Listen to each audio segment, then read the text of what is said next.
Hey guys, you must have seen this video multiple times by now, but we're not here to analyze the video itself. We're here to talk about this little fella, the device called SenseCap T1000E. It's made from Mishtastic, but with the correct firmware called SoftRF, it becomes electronic conspicuity device. The latest firmware also has the proximity or the collision alerts warnings on the device. So my idea was to take the flight path of the Cessna aircraft and the paraglider pilot and load it onto the device in a simulator mode and see how this device reacts, where it gives warnings in time.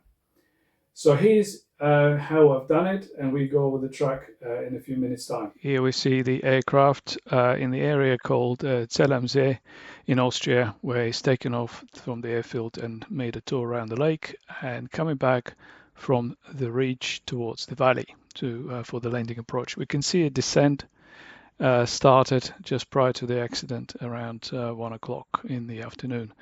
The ground speed of the aircraft was about 178 kilometers an hour, as you can see here on the left-hand side. The paraglider was just off the ridge, flying in the valley at about the same height, about 6,000 feet above the ground. A track log was produced, basically simulating the GPS output coordinate with the sequences, reproducing position and travel of the paraglider pilot. Track log of Cessna aircraft was produced starting from 3 kilometers prior to the incident and descending at minus 2.5 meters per second. And the both track log files were loaded onto the device itself. Connected device to the configurator web app, which also has a traffic display. So this is what the track would look like. So I'm just gonna enable the trail for the aircraft. As you can see, the identifier is purely made up number.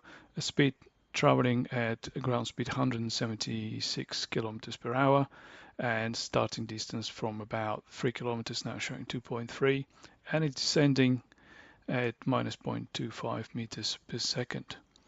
And the dot in the middle is the paraglider, Sabrina, who's just flying off the ridge above the valley. The aircraft just came to 1 kilometer distance from the paraglider.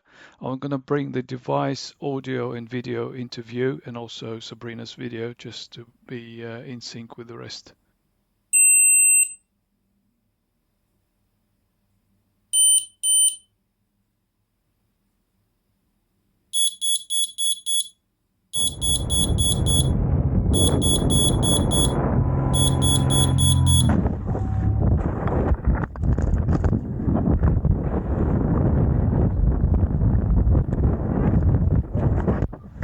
Well, luckily Sabrina escapes from this accident unhurt. Thanks for deploying the reserve parachute. So, ich lebe noch. Das ist aber die Hauptsache.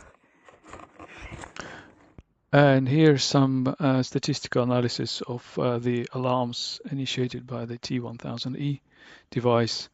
So we could see in the span of 15 seconds, we had escalation of the alarms from low at 13:15:07.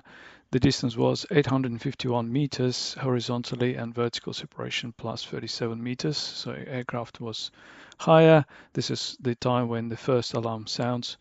Then 3 seconds later is escalated to important alarm at 688 meters with only 30 meters separation. And 4 seconds later it came up as urgent level 3 alarm at 464 meters and 20 meters separation. This is the maximum level of alarm. It continued to sound through to 15-22 seconds as urgent with 7 meters separation, and at that time the impact happened, and then the Cessna aircraft just receding from the scene. So guys, the conclusions. I think I'll let you decide whether this device is useful or not. But with 15 seconds prior to impact, for a slow-moving object like paraglider, is there time to react or do anything? Well, the paragliders travel at 36 kilometers an hour trim speed, which means it's 10 meters per second. So every second you would have traveled at 10 meters, which could have probably avoided collision completely. So every second counts.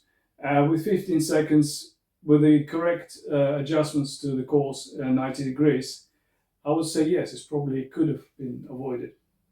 But then you need to time to think, time to see the aircraft, and the paraglider being slow flying machine also needs about 3 to 5 seconds to actually adjust the course and turn. For the Cessna pilot, I think it would have been much more easier to avoid, given the 15 seconds or 850 meters warning.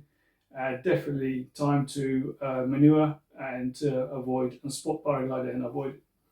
So, but in any case, this is just a discovery, and let you make your own decisions.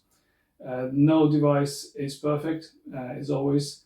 It's both pilots, visual avoidance that's important. So with that, I'll leave you to it.